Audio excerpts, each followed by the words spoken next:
Well, thank you very much, ladies and gentlemen, and Laisha, thank you for your kind welcome. Michelle, Harris, so many others, it's a delight for Alma and I to be with you today, and I thank the Point of Light Foundation and Institute for all they are doing for pulling this together, this latest initiative of the Points of Light, the Sunday Supper, which I think is a terrific idea.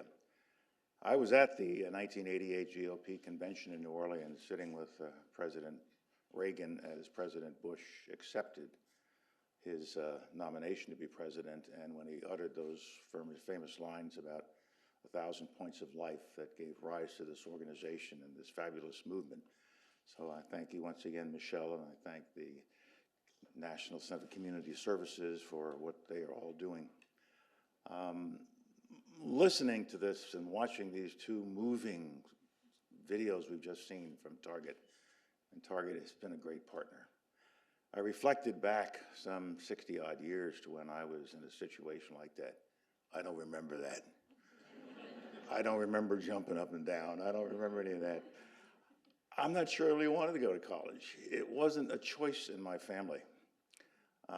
You're going to go to college.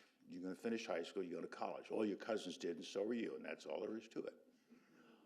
And if you don't want to go to college, we'll get rid of you and get some other kid who does want to go to college. And Alma had the same kind of upbringing, although she probably was more dedicated to it. So I went to college because I had to go to college, and I was in college that I discovered that I was not going to be a good engineer or a geologist, but I might be a good soldier. And that's what City College of New York did for me. Later in my career, I used to run into this situation after I became chairman of the Joint Chiefs of Staff, the #1 position in the Armed Forces of the United States.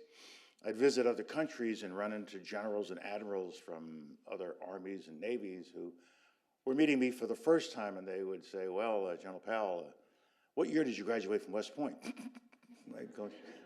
I didn't even, are you kidding? I didn't even dream about West Point those days.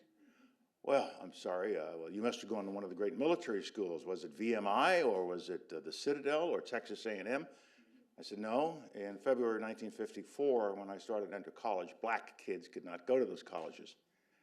That's not ancient history. This isn't something in the 19th century. This is my lifetime. Couldn't have dreamed of going to a place like that. Oh, really? Where'd you go? Went to City College of New York, Harlem, a few blocks from where I was born. And they gave me a quality public school education. We paid nothing for it, not a nickel. Kindergarten all the way through college. Why? Because the people of the city of New York, the people of the state of New York, believed they had no greater responsibility to their society, to their own future as a city and a state, than to educate the children, all the children, the rich and the poor. And that's the kind of education system I came up in, and that's the kind of education system that I now work to see if we can create and build throughout the entire country. Martin Luther King had a lot to do with what I was able to achieve. Martin Luther King had a lot to do with the inauguration that took place just a few moments ago. Without Dr. King, there would be no General Powell, Secretary Powell, and certainly would be no President Obama, not the first term or the second term, not at all. We must pay tribute, as we always do, to Dr. King. I was not able to be part of the civil rights movement. Back in those days, I was a soldier. In 1963, when we were having the riots in Birmingham and Bull Connor and his dogs were running up and down, Alma was living in Birmingham with her parents. And my father-in-law was guarding the house every night. I wasn't there. I was in Vietnam serving my country.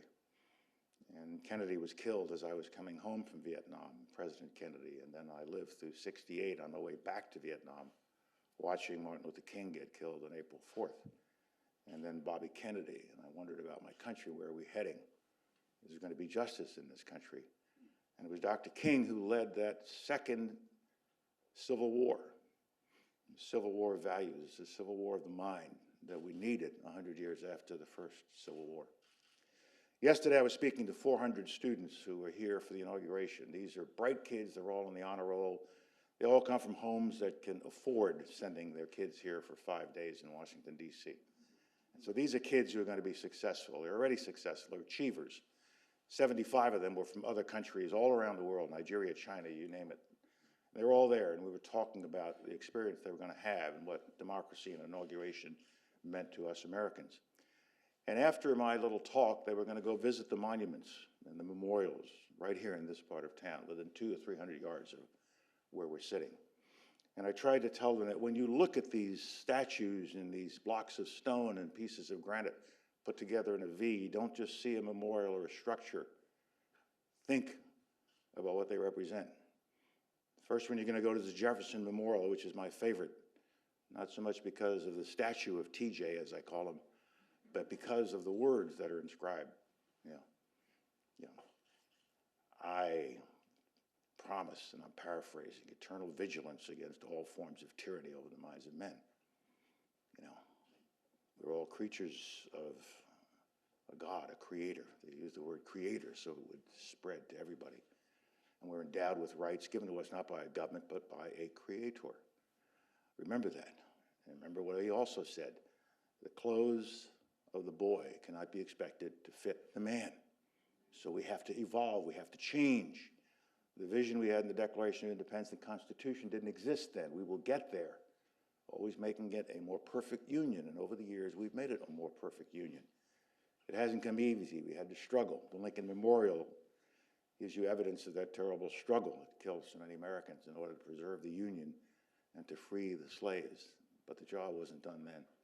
We needed that second Civil War of the 50s and 60s led by Dr. King. And as I've said to so many audiences, isn't that he freed black people from Jim Crow? He freed America. He freed white people from Jim Crow and that burden that they had on their backs by believing in segregation. And that's what he did. It's not over yet. We all know that what we would call de jure legal obstacles have been moved out of the way. But what Dr. King always talked about was justice. Not just desegregation, not just accommodations of voting rights, justice. And justice just didn't mean being able to go anywhere else a white person went. It meant having economic opportunity. It meant reaching out to others. It meant serving others.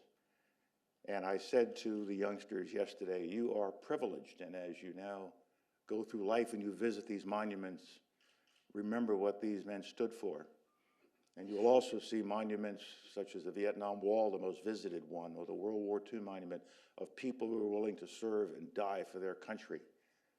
You won't have to do that, I hope, in your lifetime, but you do have to serve. You do have to take the privileged position that you have.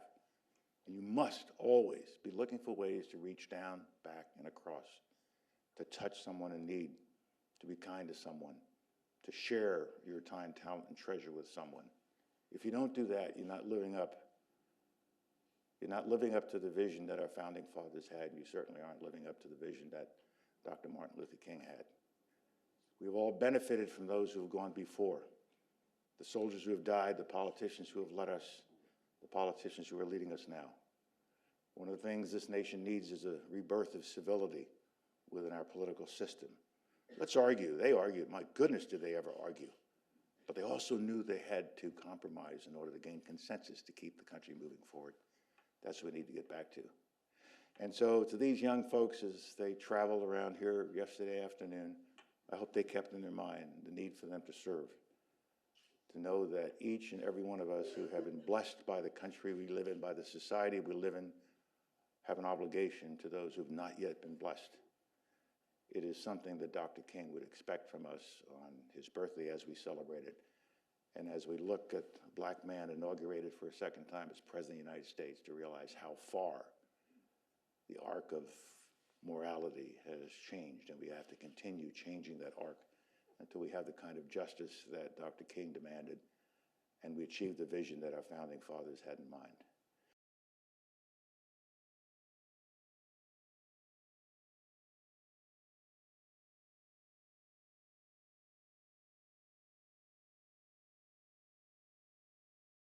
Very pleased to welcome you to this Grand Nation Summit of 2013. Despite the deep divisions in America today, the thing that unites all of us is our desire for our children to succeed.